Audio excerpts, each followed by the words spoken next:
We all had a good time, but we didn't technically accomplish our goal. And we realized that when that happens, it's because we weren't actually setting a goal to hit. Our goal was to like have a great night and chat with people and everyone seems happy, but our goal wasn't supporting us having more hours or these people coming back so we could do it all again. So we started really looking at our goal sheet when we come into the store for the sessions that night. So this actually tells you a lot of information that is really helpful for the lead salesperson, whoever's going to be kind of in charge of running the session, to be able to kind of make a game plan. So like there's a strategy around it, and when you actually really do follow that strategy, it works, and it is an easy session, and you do go out and you're like, yes, we got everyone to come back. So what I think is like the biggest, there's two big things on here. One, it's always great to look at your sheet and see all these people that have been here tons of times. So you see someone, this is their 93rd visit, you're like, yes, this person's going to be like... All of you are familiar with this, right? Does anybody not know, because it's about so the goal tiny. sheet? Just making sure. Okay. So on the goal sheet, so basically I'll just... They all. Okay. I just want to make sure they all So have seen that's, it. It's so tiny. So I always look at it and go, yay, there's 93 times, and then you've got a person who was here for the first time. But the column I never really looked at before was this column over here on the far right that is, did they sign up in store last time? So you can, by just looking at this sheet, you can see how many times they've been here, and when they were here before, did they follow, what we want to be the guidelines, that you sit down and do it. So on this one, and ours often looks pretty similar, so of the whole thing, 3 of them signed up in store last time, including the person who's doing her first standard order. So she had signed up from an intro in store, and the rest of them are no's, which means they went online afterwards, or some dear person called them over and over and over again until they emailed in their menu, but they didn't actually do it in the store. So it cost us and someone else a lot of extra work to get these, 6 people back, whereas if we had, hopefully, they're back, obviously, they liked the product. If we had done a little more effort in having time to sit down with them in the store, we could have saved ourselves a little extra footwork in the end. So when you're looking at this, it's like, all right, these are the 3 people who are like, yes. And not to discount them and ignore them, but you know who you kind of have to focus on. Another thing that I like to do is, and I think it makes, when you're doing the sales process, a lot of times for me, you've got all these people here and you're trying to do all these different steps with different people, and you sort of kind of get behind, and then all of a sudden someone's packing up their own food and they've walked out the door. And things are kind of going haywire. But one of my little tricks is I like to find people who've been here a long time and introduce them and purposefully take that new intro order or take that new person up to that station and start at the station where... Can we just start a new one? I love that. And start the station... Can I just say that? So like, nobody sells your business, like a customer that's been here for 5 years. So So on this one, Sarah Bailey's been here 93 times, right? Like, she loves this place. She's seen that. Yeah, so I'm like, okay, I know who Sarah is because I see her all the time. I don't actually know Sarah, but so then you would take your intro person up, and fingers crossed, they have their first. You pick the first menu that meal they're going to make and show them at that station and say, hey, I also want you to meet Sarah. This is her 93rd visit. Sarah, can you believe that? Do you remember why you started coming?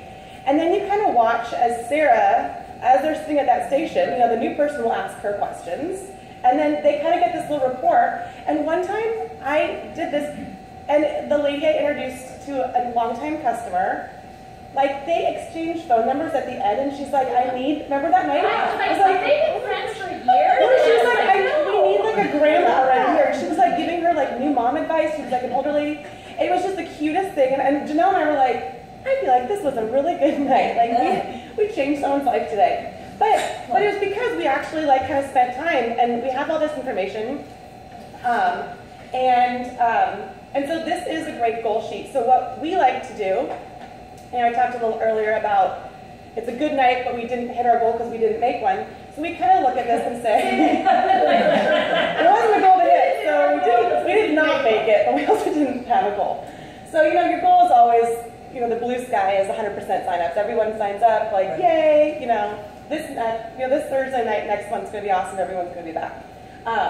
So I would look at this and say, all right, so we've got some. This one's actually pretty good. Everyone's been here, with the exception of one person, for like a year. So you've got a number of people who've kind of bought into it. But so you could kind of say, like, I think that we'll get, 90%. We'll get most of these people. Someone's going to argue with me, and we'll, hopefully get them back later. But I think the trickier ones, and, you guys let me know, is when you have a number of people in that, like, 2 to 5 visits. So they come, they're like, yeah, the food's good, they're kind of here with a friend. But I think those are the ones that I really try and focus on, in addition to the new people. Because they're still the ones that you want to talk about, hey, what was your favorite meal? And get them remembering that night that they sat down at the table.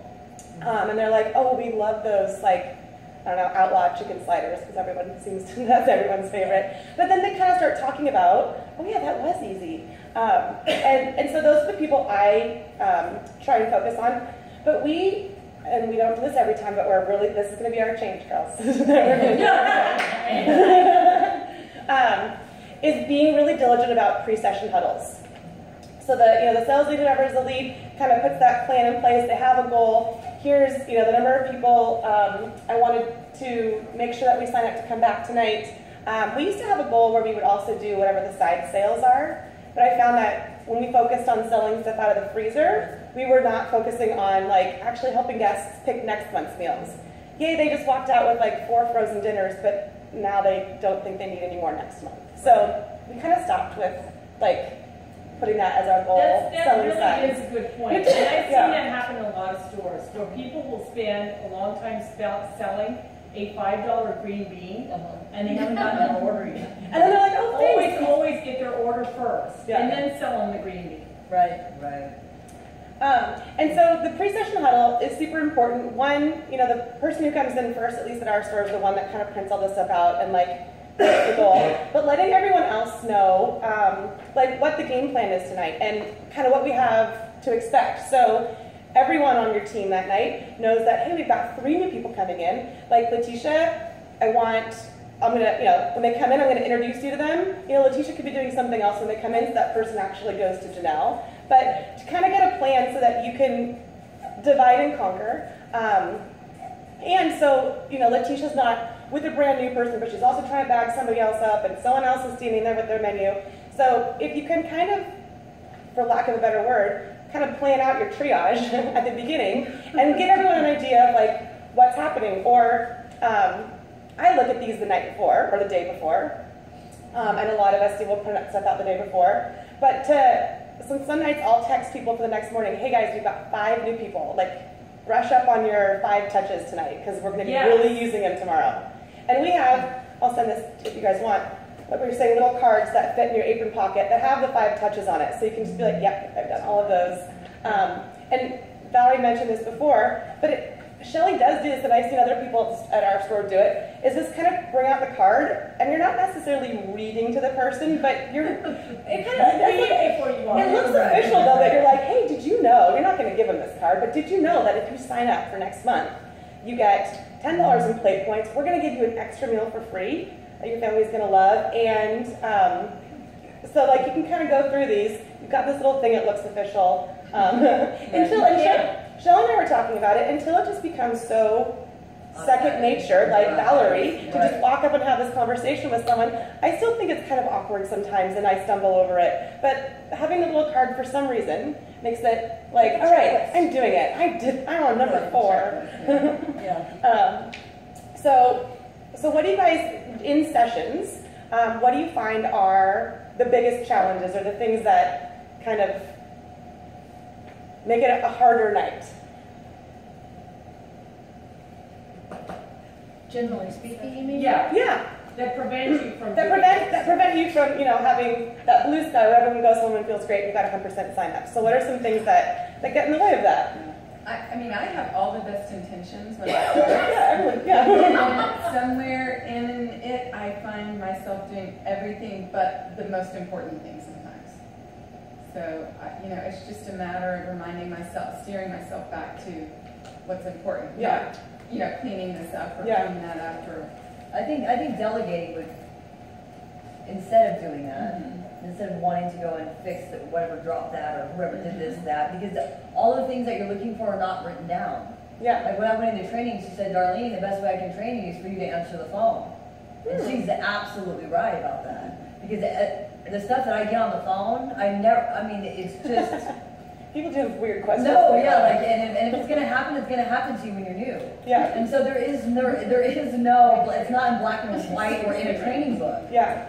And those case, it's gonna happen all on the same day. all on the same day, all on the same day. But I think doing more delegating and taking time to think about what you're doing and all that, and how many you have working with you, and what they can be doing to help the situation, so that you as a lead can go to that person and talk to them makes a whole lot of difference. I think that's great. Yeah. I think looking at it the night before will be helpful, and then sending out that text to the group would be. Because you can't just plan. I mean, you're not planning failure, but it's like so many things happen that it's almost like it goes that way. Yeah. So I think Valerie and I were actually talking about this morning, and this is my biggest stumbling block. I get stuck in the details of things. Right. So like, this has to get done, this has to get done, this has to get done. Everyone just seems to be like existing nicely, and things are going well, but you're not really like I said earlier, doing things that like help you get to your goal. Yes, all the emails are answered, there's no more voicemails, like all the paperwork looks pretty, but I forget to, like that's not the most important part. And so I get super bogged down in details, so that's my change. So I think one thing that gets in the way is phone calls. You're in a session, what do you do when you get all of a sudden bombarded with phone calls at the same time? Right. So write down phone calls. What do you do? Don't answer Sometimes. What is it, Shelley? Don't answer during session. Okay, what is yours? Yeah, the same thing. Let it go to Same thing. voicemail. Or I really like yours, Marcy. I like yours. Shelley, if you're leading a session, you might have Letitia answer the phones tonight. So Yeah, you like, can can you get concentrate on sales. Right, delegate. So I like to delegate. Just like one time, Janelle, we had made for you pickup coming in on a Saturday, the same day as we had a lot of customers. Oh, So it's like, Janelle, you are in charge of all the made for you customers. Right. So that became, the delegate, so phone calls. Okay, what about, how many of you have had, all of a sudden, you've got 5 people checking out and everybody's in the kitchen? Drives me crazy. That doesn't happen. Yeah. So, what You did never you walk do? out there like, we're all back here. Who's Anna, what did you do in your store for that? Doorbell. Janelle, Oh. doorbell. Yeah. So I bought a doorbell on Amazon, like a wireless one, and it's basically like, At the front at the desk. front desk, and it's like a help button, like, It's huge. It was so awesome to use the first time. yeah. And that way, when you're in the, it's like, it's red staples, yeah, so and then the ringers are in the kitchen. So if I'm up here or anyone's at the front desk and they need extra help, they just like casually press this button, like a bank SOS button. Yeah. And it rings in the kitchen, and whoever's back there, whether they're kitchen staff and they weren't meant to come out front, or they are people who've gone back to open marinara or something, everyone just rushes out, and you're like, oh, I need one, and like other people can go. But I'm sure you've all felt it, the loneliest place in the world is at that desk by yourself when there's 5 people standing there. And they all have questions. And you can't run to the back and get someone. So the doorbell has actually been awesome. That's a really good idea. Except the first time someone's like, what is this? Everyone runs Wasn't it out. Jordan? I was in the kitchen, and I was trying to teach everybody the importance of Like it. 9 And all of a times. sudden it rang 5 times, and I come running out. I'm like, what can I help you with? There's nobody here, what do you want? And she goes, what are you talking about? I was just pressing this button. Okay, what else gets in your way? On Teams, when you've got a lot of people, That's really bring an extra person. Oh, that's the worst. Or kids. Sure, an issue, but mostly the problems are with other adults that they bring with them, a husband or a friend. So what do you do about it? Very seldom do I tell them that they can't split up. If there's a really busy session, I tell them, unfortunately, you're gonna have to stay together because we don't have enough spots for you two to split up. Yep. But mostly we let them, and then sometimes we regret that. It's risk of insulting them and making them upset and insulting their friend or their. So what can you guys do to change that? How can you help that situation? Because we all have that problem. Well, we've asked them to, and she's talking about when we don't know they're already. Right, and that's Because we really do hard. have We do teams tell that we know they're going to be teams, and we've accounted for that. We try to stick them just in one night, but that's really hard to do.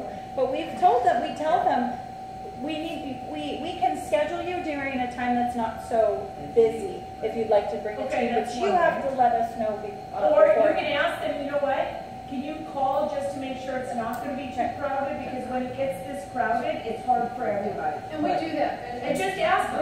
we're doing much better on that front than before, but once in a while, they just show up. And there's different, and I saw this and I thought, when I was gone and I came back, I loved it. Anna had actually set up a little table with 2 little chairs and coloring books. And that's where she puts the kids. Dollar store. Dollar store. That's where she puts the kids, because there's always, you know what happens? Is the kids sit at your main table. Yep. This is your selling table, and they're sitting here coloring, and they've got their iPads, and Exactly. all of a sudden you have no place to sit down with that guest. So I love that idea of having just a little round table with 2 little cheap folding chairs and coloring books in the corner, and that helped with that. That was a good one. Okay, what else? What are the? We have our credenza, and inside she's got paper bags with some other toys. But I like to give the kids paper bags and crayons so they can decorate their bag to take their cookies home. So that sort of keeps them back from like demand. But Can it they- makes them like a treat Then bag. you ring your doorbell to tell them to make more cookies. Do you make more Oh, yeah. cookies? So that's good. And we also, guests are coming with other guests. We'll, always say, oh, will so-and-so be coming with you next time? Because that way we can put their name on the basket with you. So then we amended it into their file, and then we know, okay, this person's coming, this person's coming. That's a good point. I didn't look at that. Is that if you have 2 people that always come together, if you add their name to their title, then you always know when you look at your guest list that these people are bringing people. Yeah. Because they feel more welcome when you write both their names. But when you say Jay and Valerie Bass on their name instead of Valerie Bass, and every time I bring Jay, Right. if I change their name to Valerie and Jay Bass, then I will always be able to look at her goal sheet. That's a good one. Yeah, I always go in and change Okay. and edit the guest info to add that name. And then That's under what the something admin we should do carryover too. notes, we put that there too. We do it, but not consistently, yeah. But We also, if it's not a busy session, we'll break them up so they each have their own basket. So they feel, welcome and not like they can't come without their person or anything. oh, you mean if they're like friends and they're splitting in and not orders? spouses, Yeah. yes. Yeah. Do you guys do a lot of that? Order splits? People have been asking that question more and more lately. I don't agree. We try to discourage it. We have standard like mother-daughters, and we have like some friends that have been doing it for a long, long time. Yeah, when I tell people, I mean, if they've done it, they're history. But for future, I just say, it's really one person per order. Yeah. And if I had 12 people sign up and everybody brought somebody, we have 24 people in here. And nobody runs the session that fast. So I make them try and understand why. I always tell them, it's great, that's perfect for now, but I just want to let you know, eventually you're going to want to have your own sort of Which membership I miss. list. That way you're not losing out on those plates. And we converted. Yeah. Actually, a lot Yes. of people that were coming together, they started to do it a few times and they wanted. They just needed a little safety net to Right. know that they were Not having feel meals. overwhelmed, Yeah. and then they always end up getting their own, and then, because there's always the inevitable, well, I want the cookies, well, I want this. So just, split it. I want to say something without it sounding rude, but maybe just because I'm still new. Go for it. Okay, listen. So essentially, when a team comes in, say it's a husband and wife, and they come in together, it's always like in and out, like bam. So why wouldn't we just push them into a made for you? Two reasons why they're doing that. One is because the time it takes to put the meals together, they want it to be half that. In my opinion, from what I've seen, I don't think they're really doing it to be like, oh, honey, we're going to. I had a lady come in today that said, Yeah, it's most of her ours are and her couple- it's like husband a date date night. night. Oh, So I okay, tell you- all right, right. And so a lot of couples do it because it's a date night. The other thing is, our made for you, anybody you push into made for you, we have a less likely sign-up rate than we do regular guests that come in. But they just come So in. you they don't want to send ever someone try and push somebody into made for you, because our in-store signups as a company run about 65% with regular guests that come in. they run lower than 60, they can run about 70% in-store signups, or down from 50 to 60%, meaning at least 10% less guests sign up when they come in for Make For You pickup than when they come in and spend time with you. Just FYI, so that's not a business, like the company doesn't want more than any store to do more than 20% of the business in Made For You. And we once at 30%, and we've lost those guests because they're the hardest to keep. Good, okay, what else? The last thing, and we've been talking about this a lot at our store, is during sessions, like consciously slowing down. Yep. So slowing down people when they're sitting here at the tables and they're picking out their menus, slowing down and not trying to do 5 things at the same time. And at the end of the night,